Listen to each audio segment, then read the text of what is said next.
Initiate Carpe podcast.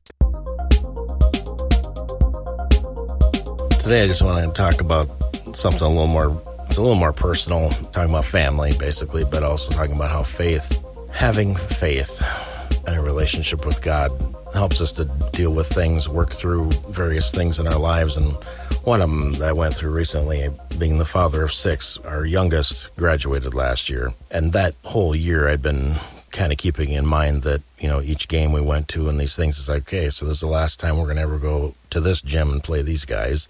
And this is the last time we're ever going to do this. And because for me anyway, hard to say how much loss I've dealt with versus other people. So whatever, I'll just say that dealing with loss is something that I've struggled with. And one of the things that I'm finding is helpful in dealing with loss is, first of all, you have to acknowledge that, yes, it is a loss. It's something that you had that you no longer have, whether that's a relationship or an experience, something you're part of and now it comes to an end, anything like that. When you lose somebody in your life, obviously that's a big deal, even if they're still alive, but they move or emotionally things change.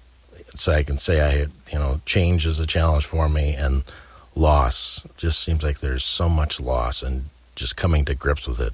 And some of it is even just realizing, especially growing up, that that's what I was dealing with. That's what actually happened.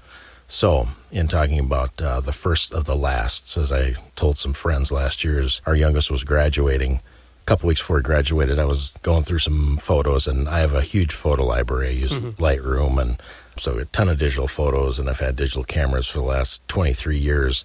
And I shot a little bit of film before that, but I'm finding I wish I'd have shot a lot more. But I ran across them. So all that to say, it's rare for me to be surprised by a photo I find because I've been through all of them so many times, or have been through all of them, or I thought all of them. So I ran into this photo of my oldest. He couldn't have been but a week or two old. I bet it was the first week or two at home. And it just struck me like a ton of bricks, staring at that, and then some grad photos that we'd shot of our youngest, and it just totally struck me. It's like, this is the end of a season. I've been parenting minor children at that point for 28 years. So part of dealing with loss or just dealing with change sometimes is just recognizing changing of seasons. And one of the things that trips people up is they don't process things well as they're happening. They don't even realize necessarily what's happening. And then years later, they find it just nags them, and they don't know why. And so I just want to offer my experiences, my observations with a couple of those things, and realizing that it is a big deal when things change, to take note of it, to process it, to even involve ceremony. We went through that book, Raising Modern Day Knights, that's been 15 years ago now. Yeah. And they talked about ceremony for a couple of different things. One of them is for sons coming of age, so to speak. And I see that that's definitely a thing that even as an adult you need to do. You may need to do something ceremonially, even if it's just you and a picture, something, someone, someplace, whatever that is no more, or something about that has changed or whatever. And I'm not talking psychobabble here. I'm talking the reason things nag you years later many times is because you didn't work it all the way through in the day that it happened. So I said that about my oldest and youngest and realized just wham, all there it was in front of me like a pair of bookends, that I've been parenting minor children for the last 26 years. 27 and a half. Do I hear 26? 27 and a half. December 94 till May 22. There was that, and I realized, okay, I told myself before the school year started that I need to kind of play heads-up ball with these things as they happen. You hear people talk about that, don't blink, or pay attention, whatever, and I would echo that, to realize that a lot of times, especially in today's world, everything is so fast-paced, ridiculously so in many ways. You have to force yourself to pay attention, to think through things as they're coming, and realize what they mean. Recognize something as, this is the last time that's going to happen. And it's not that you have to lament everything artificially or make a big deal out of everything.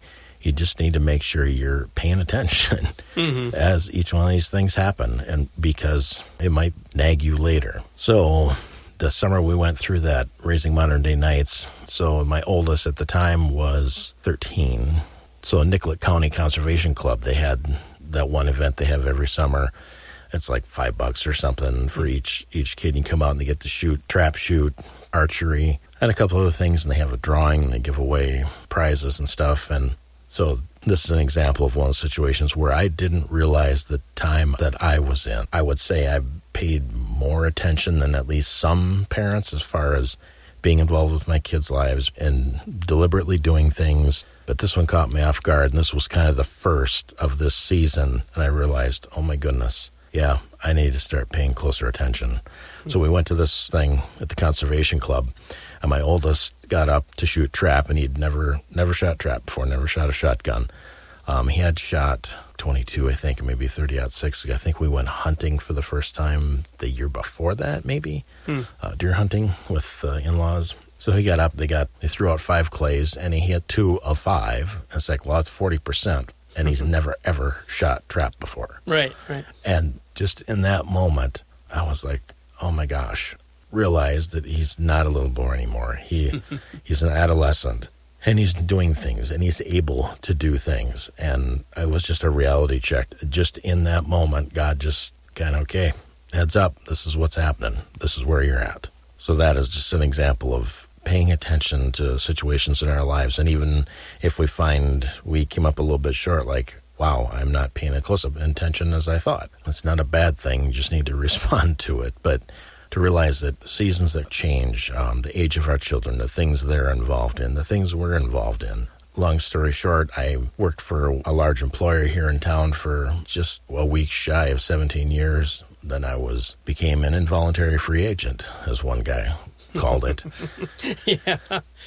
And about 6 years later was rehired by a different division of the same company, like one block from the building I had lived in for 17 years before that. But because I was terminated suddenly, I didn't get a chance to say goodbye to anybody. Nothing. I mean, it's like, collect your stuff, and we walk to the door and punch out for the last time. And when I got back in, so to speak, and had been there, I think probably a few weeks, that I started to remember, a lot of the things the accomplishments from my first time around, I did some software development, all the different things we did. And so I kind of got to get closure, as you might say, from my first time, as now kind of doing some of the same things. Just getting a chance to, I don't know if you want to say celebrate, but be thankful for the opportunity, be thankful for the things I did in the past, the opportunity, the people I got to work with. The years that I worked in, there was a number of things that were very new in the desktop publishing world. We got to use a lot of it, as it was brand new. So I sort of got to get my closure from, well, I won't say sort of, I did. There was a period there for a couple of days where I really processed through these things to be grateful for things I had, just kind of highlight or recap things that we did, people I worked with, the things that were enjoyable about that. Got to do the things that a person would normally do their final 2 weeks of a job when they know they're going to retire or move on or whatever. Again, just another example of pay attention to the season you're in, to realize that seasons do change. Nothing goes on forever, whether it's you talk to yourself or you journal or whatever it might be, but to make sure you've given these things an overview in your mind in some way as they change helps give closure, helps. Ecclesiastes 7:8 is the address, so to speak, for this. It says, the end of a thing is better than its beginning. And that's just the first half of the verse. The example I've seen of that, or the application I've seen of that in just practical life, has been just like I talked about with the job.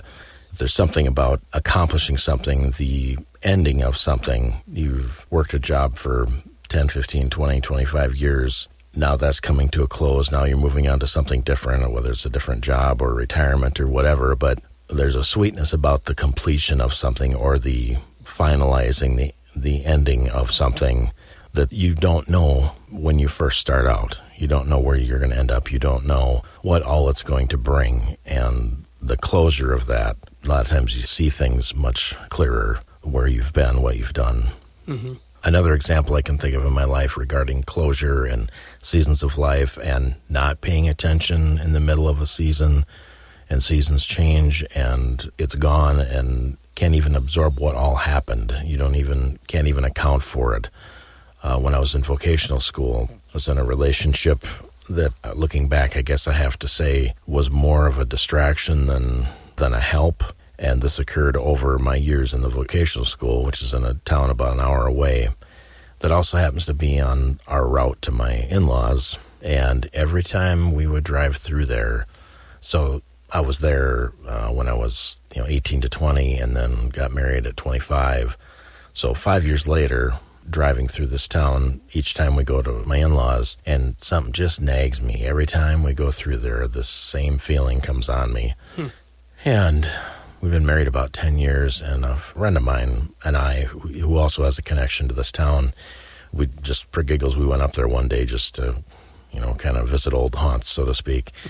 And I told him about this thing, and I think he said, he's like, I'm not even really sure what I was saying when I said it, but that these things you feel doesn't really have anything to do with this place in particular. It was just that period in your life and the things going on in your life. And I was thankful for that. That set me on a trail as far as how to pray, how to seek God about getting through this thing, because that's not healthy. That's not normal. It shouldn't be like that.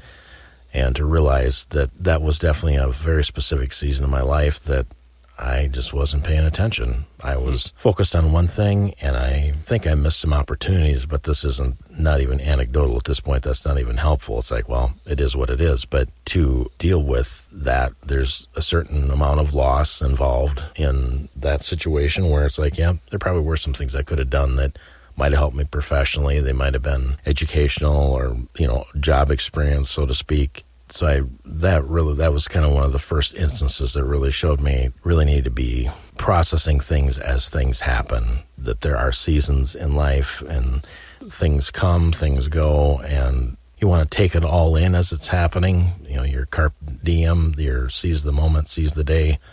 In other words, live in this day because this is the only day you can actually participate with. Right. This is the only day you can interact with because you're right here, right now. Now, that not to say that you don't worry about tomorrow as far as being irresponsible with how you behave today, but the past is gone. It's not coming back. You can't go back to it. God's not going to take you back to it, literally, physically, to deal with it. So you need to deal with each day for that day. It says in Matthew that don't worry about tomorrow because each day is sufficient to the evil of it. In other words, there's enough to think about just today. Don't get too wrapped up about tomorrow. That's not to say you don't plan, but right, yeah. Your focus is today. Don't stress and have anxiety about tomorrow. Yeah, exactly. Take care of what you know you can and forget the rest, I guess. Yeah. Don't try to heap on to today things for tomorrow that you can't actually change today. Mm-hmm. So that just reminds me of, I guess, kind of a similar experience. It reminds me of an experience. So obviously, when we're young, being like, little and teenagers and whatnot, we just, at least some of us, for the most part, we're just thinking like, we just want to get to the next really fun thing in our life. We don't want to go to work. We don't want to go to school, whether it's the weekend or when we can be done with school or whatever. And always trying to figure out, like, what would be really fun to do? What's exciting? Playing video games or watching a fun movie or going on a cool vacation or whatever. But it's got to be this certain level of excitement, or otherwise it's not worth it. I don't want to just sit at home and do some chores and whatever. Like this idea that I've had, like, well, I've got to have some certain level of fun or excitement in my life, at least occasionally. Otherwise, it's, and always trying to figure out what will be worth it to do, what kind of experience, Anyway, all that to say, I was, so my wife and I have always tried to go away for a weekend or a long weekend every year, whether it's on our anniversary or some point in the year. Yeah, definitely. And we went to a campground, and it wasn't like there was a lot of crazy, cool, fun, silly stuff to do. It was just camping. And we went for a walk. I've never been big on taking walks because they're not super crazy, fun, exciting things. At one point in my life, I would have said going for a walk is boring, Anyway, we went for a walk, and we were going over this bridge over this little creek, and it was like perfect weather, sunny, slightly on the cool side, so it wasn't too hot, almost jacket weather, but not quite. And we were just standing on this bridge, just the two of us, and just looking at the trees and the water. My wife is a photographer like you. She always has her camera with her, especially if we're going to be traveling or whatever. And she was just taking pictures, and I was just standing there, and part of me was thinking, like, when are we going to do something exciting and fun? When are we going to move on from this just standing on this bridge?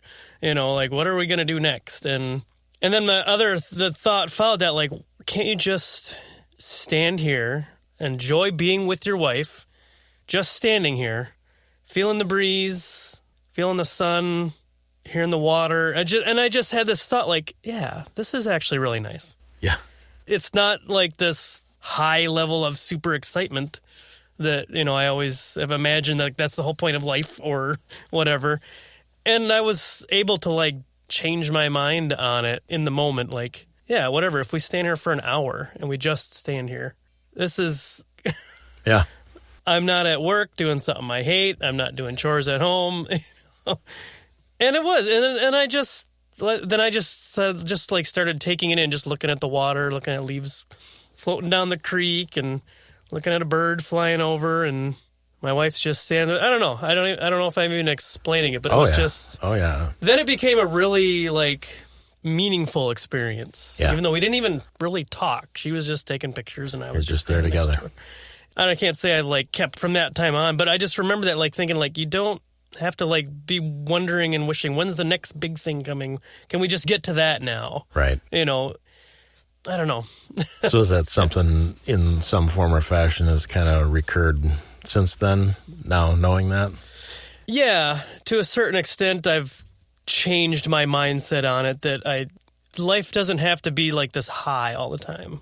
Right. It can just be enjoyable, peaceful, you know. Like kind of just the other night, my 11-year-old, and you're talking about, the last, like my youngest is 11. My oldest just got married and moved away. That was traumatic. I wasn't like, slightly traumatic. Actually, I have a story about that. I'll say in just a second here. But so just the other night, I had to go run some errand or whatever, and my 11-year-old said, "Can we play a game?" And I was like, I was trying to get something done, and then I had to leave in 20 minutes, and I was like, well, what kind of game do you want to play? And he's like, I don't know, board game, card game. I'm like, let's just play like a simple card game that's not going to take an hour. So he grabbed the cards and we played for 15 minutes and then I had to leave. We got 2 games and it's just a really short game. And again, I had this thought like, to me, this isn't like, when I was younger and I was just be like, yeah, this is going to be awesome. It was just a fun little, and it was only 15 minutes, but then I don't know, it hit me as like, I'm glad I did that. Yeah. I took 15 minutes. I could very easily have said, like, no, we don't have time to do anything. I got to leave in a few minutes. But it was only 15 minutes. We sat down on the living room floor, just the 2 of us, and played a game for a few minutes. It was, Yep. And that's kind of like you're saying, just if it's only 15 minutes, be there. I connected with him. He enjoyed it. I enjoyed it. Yep. And why that time I was like, sure, let's play a game. When normally I'd be like, no, I'm in a hurry. I gotta run off. And not that I don't think I spend too little time with my kids. I mean, it's always often a struggle. Like I got chores to do. I got this, but I know I should spend time with my kids and I want to spend time with my kids. And so there's always this balance struggle, and I forget, I have no idea who said it, but I saw it. It was at the end of an email. You know how you have an automatic email signature. Mm-hmm. It was somebody that I know had sent me an email, and he had in his automatic email signature, it was, can't remember, I'm going to botch it, but it was something to the effect of, if we would just learn to use the little snippets in between the things that we're doing, how much could we accomplish over our life? Yeah. That if we would put a little bit of time toward this and a little time toward that, in the scraps of time that we don't think are worth anything. Yeah. So the other thing that I was thinking about, so my daughter, she just got married last year, and her husband joined the Army. They both grew up in the same town. His parents are in town. Her parents are in town. I thought, perfect. This is going to my plan. They'll stay, and I'll get to see the grandkids every week at least. Yeah. But then he joined the Army.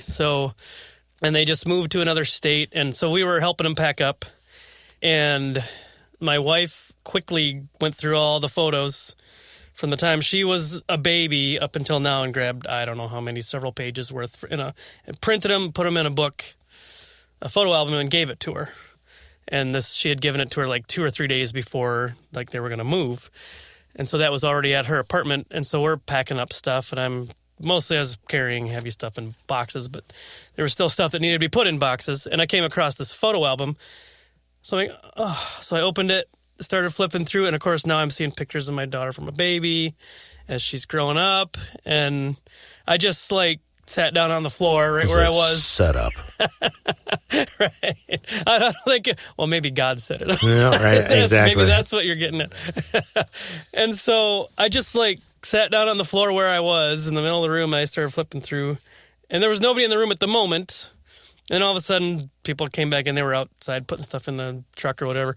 They're like, excuse me. Excuse me. And I'm like, so I looked around, and there was a room that was already empty, one of the bedrooms. So I said, all right, I'm going to go in here for, 10 minutes and shut the door and cry for a little while. Leave me alone. Yeah.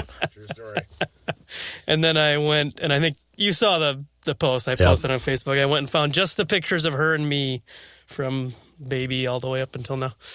I don't know. Maybe you're right. Maybe God was going to give you a little closure here, a little reflection process time. this moment. Yeah, so she's not 8 hours away, and then this happens. And right. What? Yeah, exactly. And then I got a selfie with her in front of the truck to this is the goodbye. Not that we'll never see him again, but yeah. It was a little emotional. I'm not a big crier, but I almost needed to grab a Kleenex. Almost. The other thing seeing anecdotally is there's a lot of times when you're in the middle of something and it doesn't even dawn on you that, this may seem like it's going to go on forever, but actually this is it. Or this is going to, conferences, for instance, the cycle of conferences they had at some of the other churches, and all of a sudden it's not that they went away, but there's a very distinct shift in the way that was done or where it was done. And you don't know what will happen tomorrow. A lot of times you're in the middle of something and you don't realize, this is actually the last time you're ever going to get to do this. Mm-hmm. Not that we live in fear or paranoia or we're so distracted with, is this it? Is this the last time? And so we don't enjoy it either in the moment. Yeah. But we really do need to stop. Anytime anything of any kind is, I don't even want to say significance. That's the problem. A lot of times we don't realize how significant something is until the next day, week, month, and we go, okay, so I guess that's the end of that then? Or that... Yeah. Or somebody passes on or whatever it is. But that's a huge thing is we many times don't know the significance of something or realize what we have. That's almost a rock and roll cliche. You don't realize what you got till it's gone. But but it's a cliche because it's true, because it happens in life. There's one of the other churches, there's a guy, we worked together on one of the conferences. Actually it was right after I got fired. And I went down there with our group of guys that was going down to Pittsburgh, and I didn't even bring my camera with me, which is like a cardinal sin. But they threw a camera at me and said, "We'll take pictures." But he and I worked together on I'd shoot pictures and then run a real short slideshow the next morning of some of the stuff that happened from the day before, and just had such an amazing time. He was so much fun to work with. And I'd met him before that. So I knew him. And now years later, it's there's just a little bit of heartache from, had an amazing time. Actually, it was 2 years in a row, did a similar thing. But things like that happen too. And you meet people and I don't want to say chemistry, but the dynamics of working with them, it's just so enjoyable. And then that's it. You don't necessarily get that opportunity again with that person. Another example is my father-in-law passed away 3 years ago in the midst of the beginning of COVID, and that was ridiculous. I'll just say that. But we did what we needed to do to get our closure, to do our process through it with what would be considered mostly normal events for when someone passes away. But there's a couple memories I have of him, of some things we did together. One of them was snowmobiling, and we did this one big trip. They live up north. There's actually a strip called Snowway 1. It's actually like a snowmobiler's highway, so to speak, south of Pine River.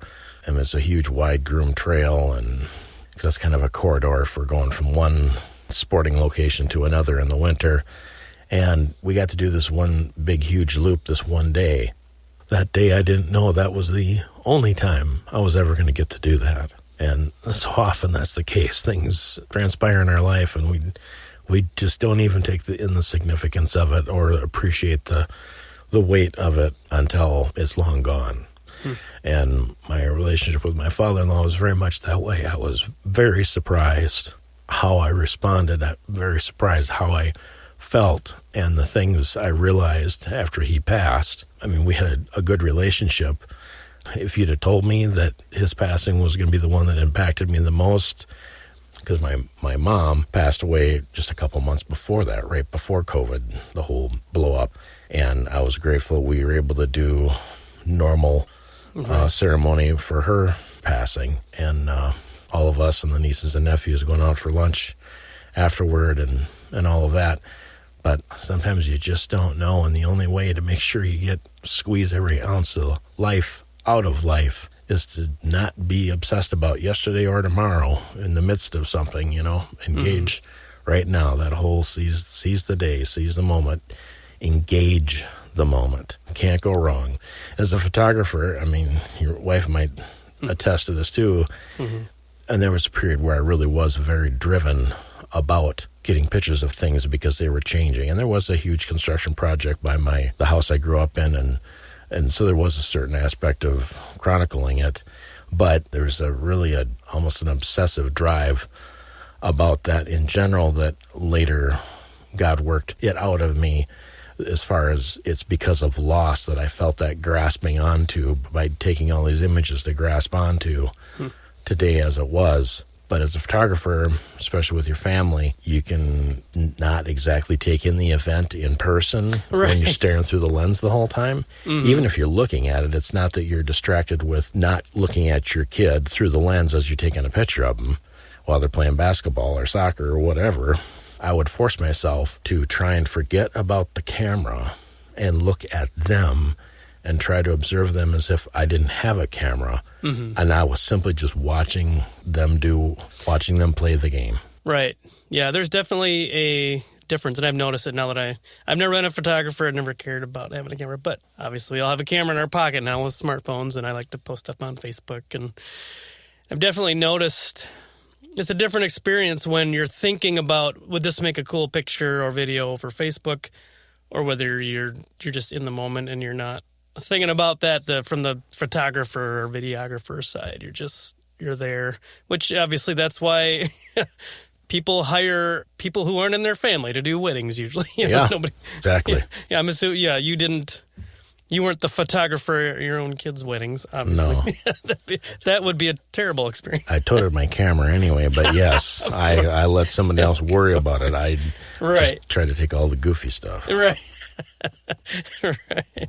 Other thing I was thinking when you were, because I remember I was one of the guys that you had texted about, remember as your kids are growing up, like I've already been through this, your kids are about 10 years older than mine-ish, Yep. Your youngest is what? 2 weeks younger than your oldest. Whatever. 2 weeks apart. There you go. Whatever. So, our families barely overlap. Right, just barely. So yeah, you had texted me and said, remember your youngest is 11 now, and there's going to be a lot of lasts coming up with your youngest kid, that stuff you're never going to do again. This is the last time. And I don't know how much I thought about it at the exact moment, but I've been thinking about it over the last, year or two, whatever, that I don't want to let dumb excuses. I mean, not that they're dumb. I mean, again, there's always this tension in life with everything, this balance, and you don't know what's the right way to... Which one's actually more important or not. Right, but I've been trying to lean more heavily toward... I'm too busy, it's too expensive, forget that. It's for my kids. I want to, not that you have to spend a lot of money to enjoy time with your kids. Like I said, we played a card game for 15 minutes. But stuff that I would never have dreamed of when my older kids were 10 years old. I almost feel bad that I feel like my younger kids have a much better dad than my older kids had at their But I don't know, whatever. So, they we want to buy a go-kart. And I'm like, we don't have any place to store it. We don't have the money for it. And they're like, well, we got money. We'll put it together. We can. And they go online now and they find this stuff. And look, we found go-karts that we can afford. And I'm like, they're just 2.5 hours. Or, it was a 2.5 hour drive. And I'm like, whatever, let's do it. And we talked about it for a couple of days, but I had work the next morning, and I was like, I said, okay, tomorrow, right when I get home from work, if you guys are ready, we'll have the trailer hooked up and we'll go get these go-karts. And I drove 2.5 hours away after work and back home. I can't remember what time we got home, and also one of my other things, I don't know anything about engines. I like doing woodworking, not fine woodworking. If it's made out of rough 2x4s, that's what I like. I don't like sanding. I don't like painting. But I like figuring out how to make stuff. But anyway, so I'm like, whatever. We got a couple friends who know how to fix engines. Well, let's just do it. And they had the money. It was just my time and the gas money. So part of that is that, like I said, was it a wise decision? I don't know. Could we afford the gas money? I don't know. Right. Whatever. We did it. I was like, let's just do it. They want to do it. They saved up the money for it. I only got one of them running, sort of, so far.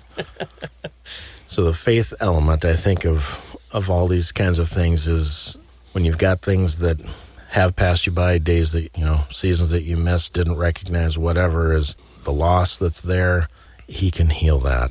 Mm-hmm. In the midst of it, he can help you help you make the better choice. Like you're just talking about, well, there's this practical thing. I really need to be doing this, but we want to do this over here. And how do I do this, God?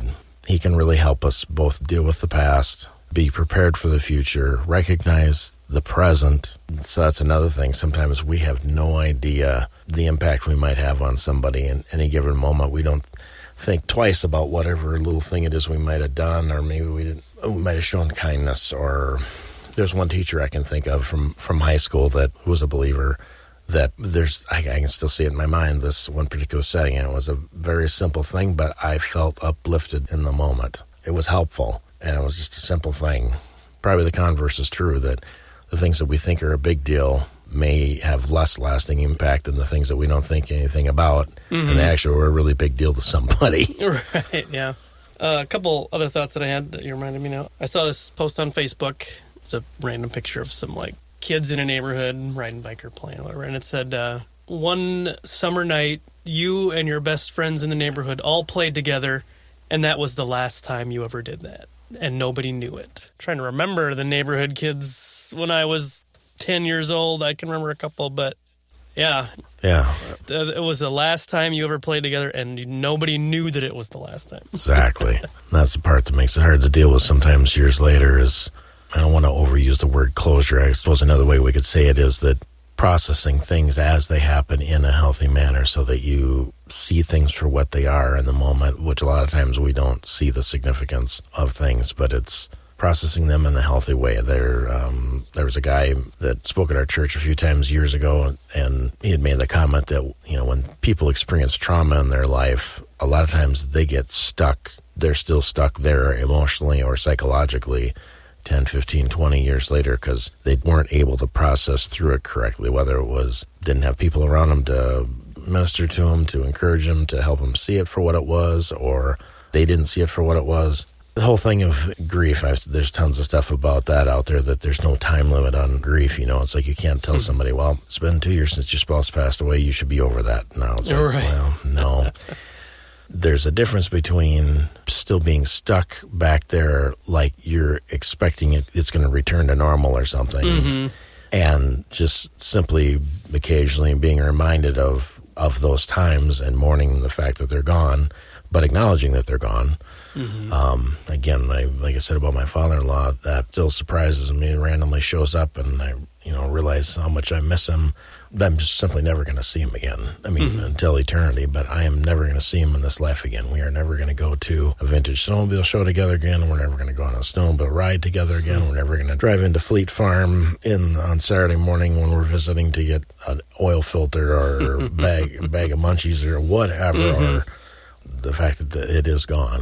Mm-hmm. It is a loss. That you can get stuck in that too, that to not see that those really are losses. If they're emotional, psychological, that is still a loss. That is still can be as significant as I lost a $50 bill out in the street somewhere. I don't know. It was in my wallet when I went out, and it's gone when I came back. Well, emotionally, psychologically, those losses can be just as real. All right. That reminds me of another story. This is totally way off what we're talking about, but it reminds me. Need that record scratching sound here. Gotta inject a little humor here, so that's what this is. So, at where I work at the front desk, and a customer will come up, and I'll tell them the price. I'm like, they'll make, oh my gosh, why is it so expensive? It never used to be. And they want to make this big deal of it and have this long conversation about how expensive it is. And there's customers waiting behind them. And I want to be as friendly and helpful as I can and move the line along as quickly as I can. Whatever combination of those I can get. You pick two of the three. Yeah. Like, there are people behind you. Come on. Think about the other people here, too. You're not the only one here. And I've joked with my coworkers, I want to write up a letter and have it all ready to go. And if they start balking about the price, just say, step aside, please read this. Just jump back in. I'll get you whenever you're ready. And it'll say, yes, this is the lowest price that we have. I understand this comes as a shock to you, and it's really difficult to handle. Take as much time as you need right now to get over it. Let it sink in. Mourn the loss. And when you're ready, I'll still be here to help you.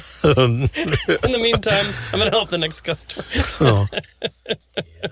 Even it's like $10. What? Like, that's apparently a big emotional hurdle for some people. Once in a while, something like that will happen that is semi-legit only in the fact that, no, I have not been paying attention to that for the last 3 years. Really? That happened in the last 3 years? Yeah. Oh, I had the same thing.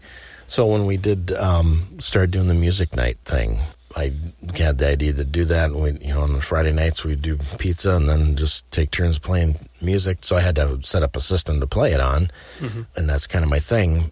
Well, and it's all vintage gear. Well, so I'm going to start digging pieces out. None of this. I haven't had any actual stereo, quote unquote, set up for over a decade, probably longer than that. And the closest thing I got to the system that I built, that I have connected to my computer, it's like, that's the closest thing I got to a listening environment.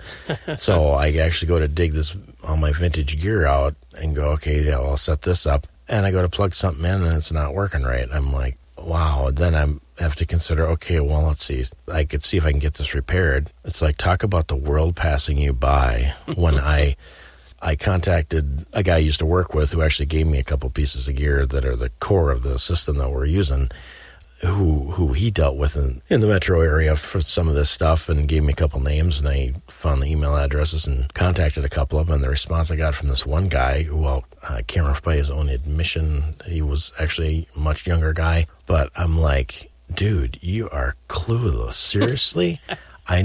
This is what I'm asking for. And the very core of this piece of equipment is its power rating. And you're telling me you don't even do power tests on stuff? What kind of technician are you?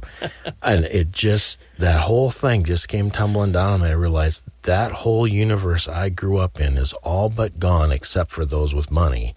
Of the whole vintage hi-fi thing. And that's what I lived and breathed. Saturdays I'd go to Team Electronics or Sound World or then later became Audio King, and just soak all this stuff up and read the brochures from top to bottom and stare at these photos. And anyway, I'm like, that whole world where you bought equipment, you could get it repaired, that is all but gone. So other thought I had, I'm very leery about taking a verse from the Bible and just applying it however the first way that it pops into my head. But I don't think this is a misuse of Scripture. So here we go. I'm in KJV. What's the matter with the King James? Nothing, except no one will understand what I'm saying. I grew up on King James. I believe it. So it always makes me cringe when people use thee and thou in the wrong way. Like, that's not, don't you understand Old English grammar? Come on. Joel 2:25, and I will restore to you the years the locusts have eaten.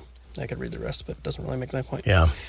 Whatever it is in your life that, like, I know in my life I've wasted decades not serving God, like, even in the time that I knew that I should. I had relationships that were terrible and distracting, and I knew ahead of time I shouldn't have had, but I was dumb and just following my flesh. And like I said, with parenting, times we weren't in the moment, we were too busy to think about it, and we just needed to get to the next thing. And And we can look back and regret that stuff, and to a certain extent, that is a good thing to do.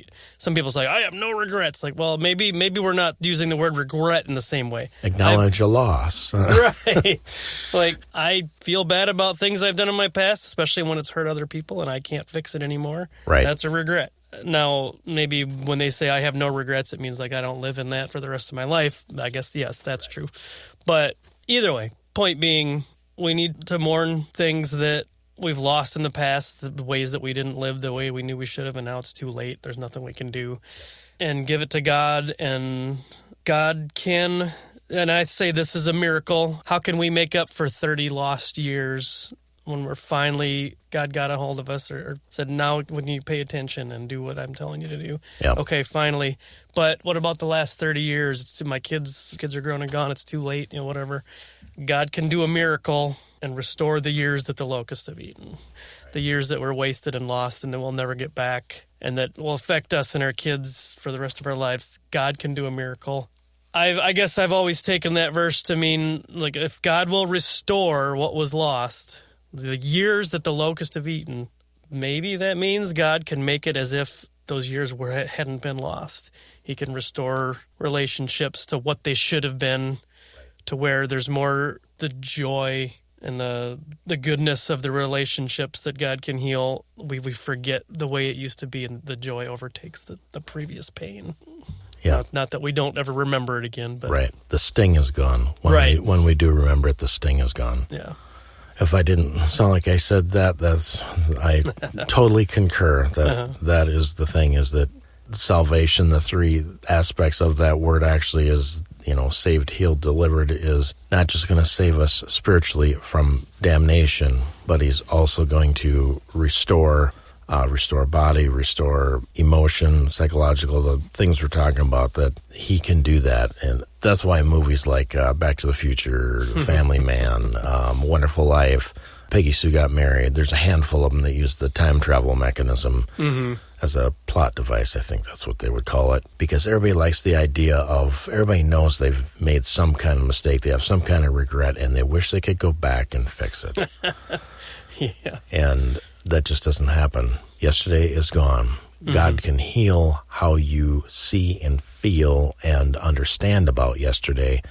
That's the other thing, as a child, and many times with going through sozo prayer or whatever you want to call it, the early phases of it were called theophostics, but the idea of praying to deal with and heal emotions and psychological damage. One thing as a child is you go through an event and you really don't see it right.